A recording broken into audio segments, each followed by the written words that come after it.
Nous avons entendu Seydi Mohamed El Cheikh parler des États-Unis d'Afrique. En ce sens, il a aussi parlé de la diplomatie mystique. Selon vous, quelle sera dans ce cas sa politique pour que cela puisse se réaliser, surtout avec la balkanisation et les barrières linguistiques du continent? Ouais, merci Madame Ndoye. Effectivement, Maoula Seydi Mohamed El Cheikh a évoqué, disons, le projet des États-Unis d'Afrique. Je pense, si je ne me trompe, à 2 reprises. Également, donc, ce projet-là, évidemment, à l'entendre aujourd'hui, va faire l'objet de questions pour, je veux dire, tout Africain, compte tenu de l'histoire du continent par rapport aux tentatives, n'est-ce pas, en tout cas avortées, de se réunir et de former un ensemble dans le continent, mais aussi les différentes tentatives, disons, individuelles de chefs d'État qui ont cherché, n'est-ce pas, à développer des intérêts de leur pays. Donc on sait que le continent a subi de la part des puissances coloniales, en particulier de la France, un certain nombre d'assassinats de dirigeants africains qui voulaient simplement développer leur pays, qui voulaient donc défendre les intérêts de leur pays.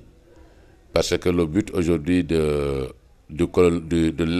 l'ancien colonisateur, c'est de pouvoir continuer à dominer et à exploiter les pays africains.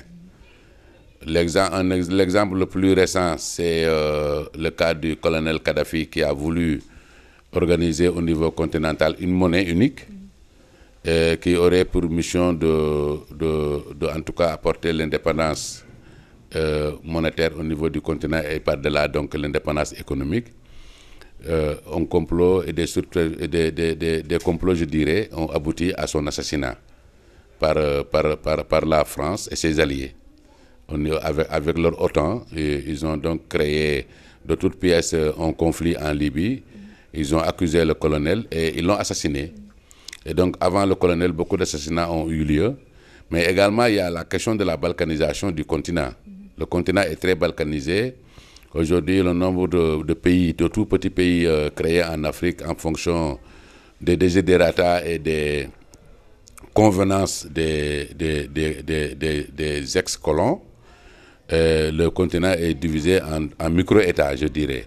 Il y a vraiment quelques grands pays, mais en général, c'est tous des micro-États qui ont des difficultés à pouvoir se développer tout seul.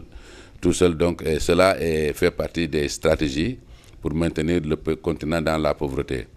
Bon, au-delà de ça, maintenant, il y a aussi les différences linguistiques. Donc, mais aujourd'hui, par rapport à la langue, on peut donc considérer que les langues étrangères qui sont parlées dans le continent, il n'y en a pas beaucoup. En général, en Afrique, on parle l'anglais, ensuite le français et après le portugais. Donc ce sont les 3 langues étrangères qui sont parlées par tous les Africains. Et je pense que aussi, pour réaliser l'unité du continent, je veux dire la problématique de la langue, ça peut être résolu. Parce qu'il est possible d'apprendre 3 langues dans un cursus scolaire. Donc ça peut être organisé au niveau de l'enseignement. Si aujourd'hui l'Afrique devait être organisée en un seul pays, n'est-ce pas, sous la forme d'une fédération, donc les États-Unis d'Afrique, comme l'a évoqué Maoula Seydi Mohamed El Cheikh.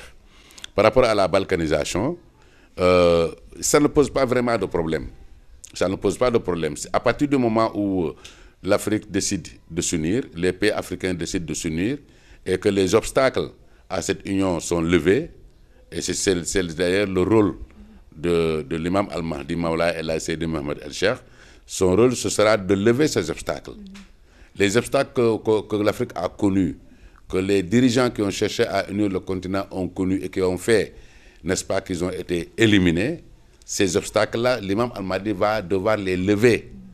Il va devoir les enlever de façon à ce que les pays auront la liberté de pouvoir se réunir, de pouvoir unir leurs efforts, de pouvoir unir leurs économies, de pouvoir unir également le système sécuritaire au niveau de la défense, n'est-ce pas, mais également d'avoir une politique commune par rapport à tous les aspects liés à la vie et au développement de leurs différents pays, en une seule entité, sous la forme d'une seule fédération. La volonté des Africains de se mettre ensemble pour être plus forts économiquement, pour être plus forts, je veux dire, du point de vue sécuritaire, mais donc militairement, pour être plus forts du point de vue donc, culturel également, pour être plus forts également du point de vue social, compte tenu de toutes les valeurs sociales, de solidarité, n'est-ce pas, connues dans les cultures et les traditions africaines.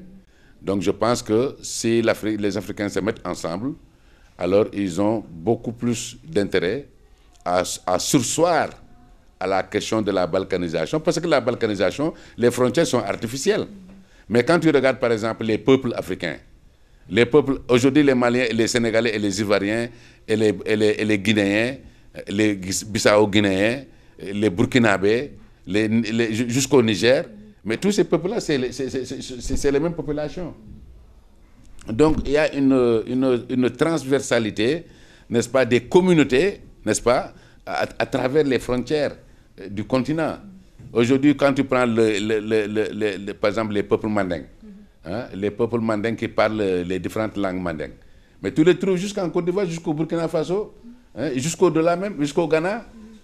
Donc tu trouves les mandingues dans tout. Mais si tu prends les Peuls, mais ils sont dans tous ces pays-là également.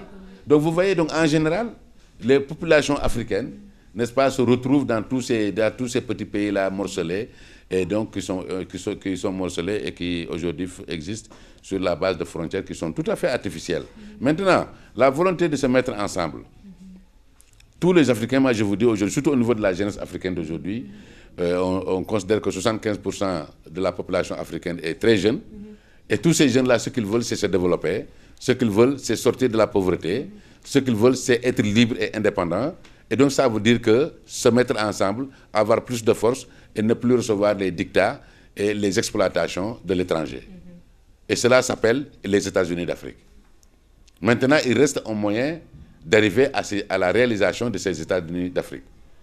Et c'est en cela qu'aujourd'hui, Mawlana Seydi Mohamed El Cheikh, en tant que l'imam Al-Mahdi, avec tous les pouvoirs qu'on lui reconnaît aujourd'hui, lui, il est le seul capable, n'est-ce pas, de surmonter les obstacles qui font qu'aujourd'hui, les Africains n'ont jamais pu se réunir. Même les chefs d'État et les présidents qui ont tenté par le passé à en tout cas soutenir des dynamiques d'unification du continent, ou en tout cas d'une partie du continent, ou même de libérer leur peuple et d'aller vers, en tout cas, un meilleur être, un meilleur développement, tous ces dirigeants-là, toutes ces personnes-là, ils ont été purement et simplement éliminés.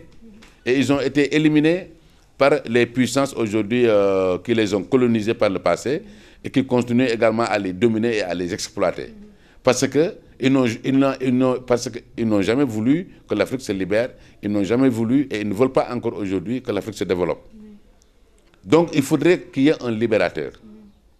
Quelqu'un qui est capable de faire face à cette volonté de domination de l'étranger sur le continent africain, cette volonté d'exploitation, de continuer l'exploitation du continent africain.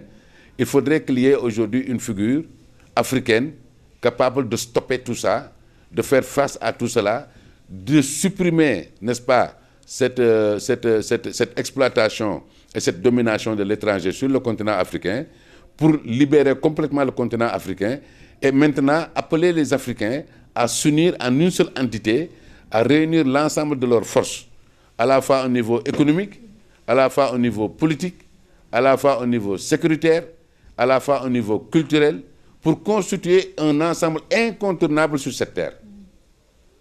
Parce qu'aujourd'hui, l'Afrique a les moyens de se développer qu'aucun ensemble au niveau des 5 continents ne dispose. Les richesses qui se trouvent dans la terre aujourd'hui se trouvent pour l'essentiel dans le continent africain. Et tous les pays d'ailleurs développés se sont développés en utilisant les ressources du continent africain. Ça, c'est incontestable. Aujourd'hui, quand tu regardes l'industrie mondiale, les éléments qui sont utilisés pour développer dans l'industrie mondiale, tu les trouves partout en Afrique. Quand tu regardes le secteur des énergies, les énergies fossiles, ou bien les énergies même vertes, si on peut les nommer comme ça, comme l'énergie éolienne, le vent, comme l'énergie, on a un désert, le désert du Sahara se trouve en Afrique, le désert du Kalahari se trouve en Afrique, n'est-ce pas? Nous avons des forêts. L'Afrique est immensément grand. Tout le centre de l'Afrique, je ne parle même pas, mais depuis le golfe de Guinée jusqu'en Afrique centrale, jusque vers l'Afrique australe, nous avons des forêts incommensurables, n'est-ce pas? Nous avons des richesses climatiques qu'aucun continent ne dispose au niveau des 5 continents. Nous avons également des ressources minières qui se trouvent dans la terre, qui répondent aux besoins de toute forme d'industrialisation aujourd'hui sur la terre. D'ailleurs, je veux vous dire que quand tu regardes par exemple l'énergie nucléaire qui est utilisée, la plupart des combustibles viennent de l'Afrique. Les 2 bombes jetées à Hiroshima et à Nagasaki, cet uranium-là a été prélevé du continent africain. Les phosphates, il y en a ici. En tout cas, les richesses minières au niveau du continent, ils sont illimités. Donc imaginez-vous maintenant, si aujourd'hui l'Afrique décide de gérer ses propres ressources, de les commercialiser de façon équitable.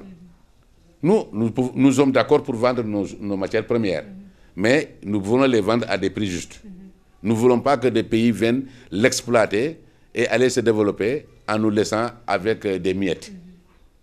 Si nous faisons ça seulement, alors ça nous permet véritablement de répondre à l'ensemble des besoins de nos populations. Mais imaginez-vous aujourd'hui, sur la main-d'œuvre que nous avons, le continent africain est en phase de devenir le continent le plus peuplé. En tout cas, s'il se forme en une seule entité, ce sera le plus grand pays au monde, le pays le plus peuplé et le plus grand marché. Pour vous donner un exemple, si tu prends la population, par exemple, de la CEDEAO, des 15 pays de la CEDEAO, cette population est supérieure à la population des États-Unis. Cela veut dire que si les personnes qui vivent dans la CEDEAO, dans les 15 pays de la CEDEAO, ils avaient accès aux revenus, qu'ils pouvaient avoir accès à un travail salarié, avec un salaire convenable, et qu'ils pouvaient payer leurs besoins, le marché va équivaloir à un marché, disons, en termes de nombre supérieur aux États-Unis. Sauf que, évidemment, le revenu états-unien est supérieur au revenu que nous avons aujourd'hui. Mais cela, si maintenant on l'étend au niveau du continent, mais les États-Unis vont devenir un petit truc devant l'Afrique.